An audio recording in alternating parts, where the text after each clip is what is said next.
un amplio crecimiento comercial, turístico y principal puerto pesquero del Ecuador, visitada anualmente por turistas tanto extranjeros como nacionales, por sus magníficas playas situadas en el corazón de la urbe.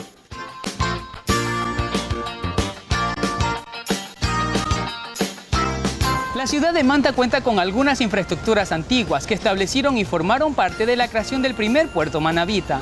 A mis espaldas vemos la casa de Don Pedro, que fue creada en el año de 1893, con más de 10 décadas de existencia. Conozcamos un poco más sobre su historia. Don Pedro Mena Delgado tiene 60 años viviendo en el sector. Es dueño de una de las casas antiguas de la urbe ubicada en el Paseo José María Egas, que fue creada hace 100 años atrás. Él nos comentó de qué material fueron realizados los pilares de su vivienda. De madera casi igual como ha sido anteriormente, y lo que se ha hecho es un revestimiento que casi da la similitud igual a la construcción anterior. Nos argumentó que su casa en el transcurso del tiempo ha tenido algunas restauraciones. Modificaciones hubieron, sí, en 1954, después hubo otra modificación en 1960 y ahora esta última que se hizo hace unos 5 años atrás. Otro de los personajes de aquel entonces que vive en Manta por más de 52 años es don Clímaco Briones de León, que posee un inmueble ubicado en Tarqui en la calle 110 y avenida 105, cuya construcción data de varias décadas atrás, quien recuerda con un poco de nostalgia al Manta antiguo y nos comenta un poco sobre la construcción de su casa. Fue construcción mixta, digamos, porque se hicieron los plintos en la tierra de cemento, y en el cemento pues se ponía un empate de hierro y la madera venía empatada y se hicieron los pilares. El resto para arriba fue construcción de ladrillo y madera, construcción mixta. Sobre los tallados en puertas y ventanas. Yo creo que eso ya viene de la antigüedad, porque todas las casas antiguas eran de balaustre, que se llamaban. Balaustres son esos pilares talladitos, bien bonitos, las ventanas, todo tenía el orden del tallado, dando figuras de animalitos, dando figuras, que primero todo eso se hacía en madera, pero después comenzaron y algunas partes de hierro se hacían también. Eso se mantiene todavía. Nos relató un poco sobre cómo era el Manta antiguo y sus casas. Todo este sector, por ejemplo, hasta aquí, los buses llegaban hasta la iglesia de Tarqui, la iglesia del Rosario. Hasta ahí llegaban. De ahí para acá, por ejemplo, había que andar a veces hasta en canoa porque el agua se empozaba, porque este barrio le llamaban barrio Salitre. Se empozaba el agua tanto que en canoa se embarcaba uno de esta calle de aquí y llegaba casi hasta donde la casa de don Giuseppe Fioravanti, que era en Tarqui. Entonces andaba en bongo para allá y para acá. Por ejemplo, si queremos hablar de casas más antiguas de Manta también aquí en Tarqui, yo le puedo decir la casa, por ejemplo, que queda en la avenida 108 y la calle 103, que era una casa de madera y todavía conserva en su arriba, conserva los tallados, conserva cierta antigüedad. Y esta casa era de la abuelita del doctor César Acosta, el edificio Bustamante, el que queda en toda la esquina de Tarqui, frente al mercado. El edificio es tan antiguo también, que cuando yo llegué ya estaba. Tenemos el Colegio San José, Colegio de San José, por ejemplo, del padre Jaro, que fue quien inició el Colegio San José.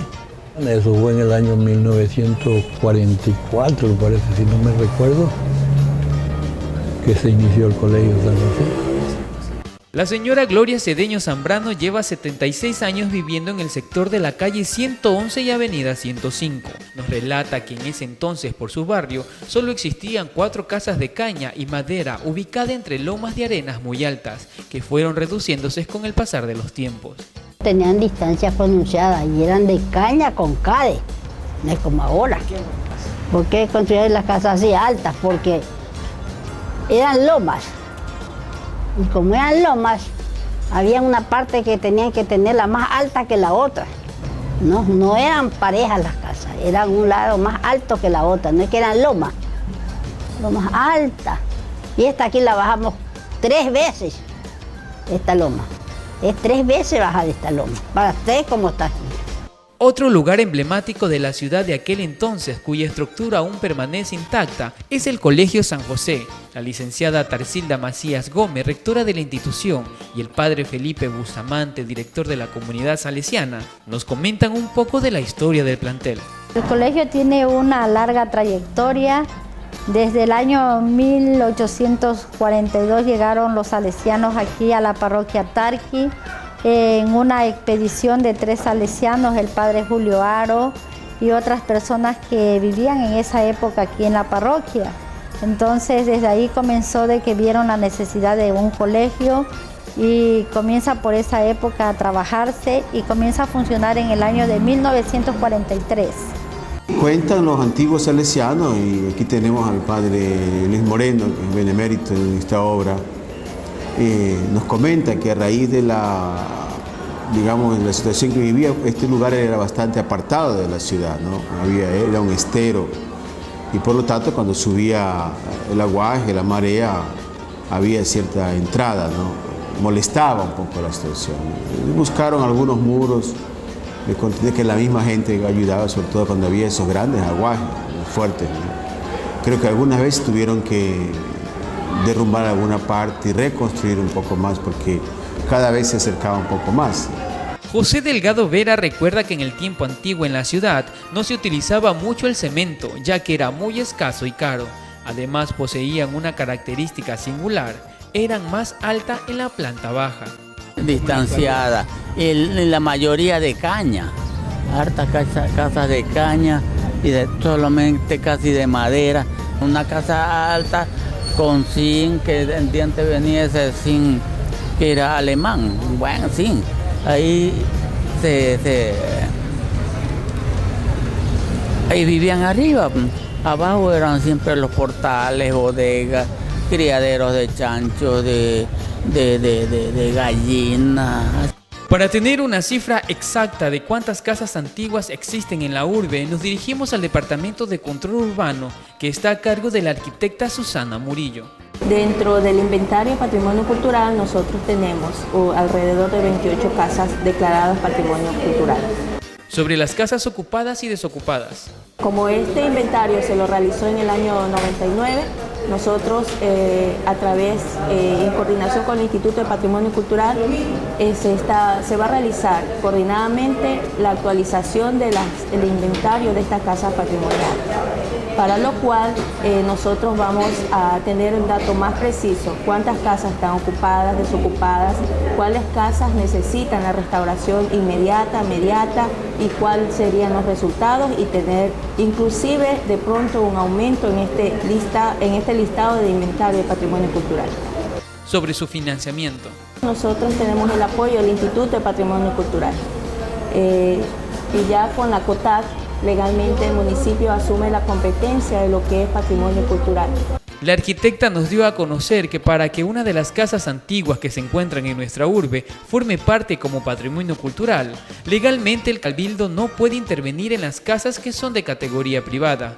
A pesar de ello, están tratando como municipio no posible hacerlo mediante expropiaciones o llegar a algún acuerdo con los dueños de la vivienda para tratar de hacer un uso de suelo, de museo arqueológico o cultural que ayude no solamente a restaurar las viviendas, sino a proporcionar un servicio para que la comunidad mantense pueda visitarlo y conocer parte de la historia de Manta. Con cámaras de Roberto Castillo, informó para ustedes Eduardo Collasamín Delgado, Alfaro TV.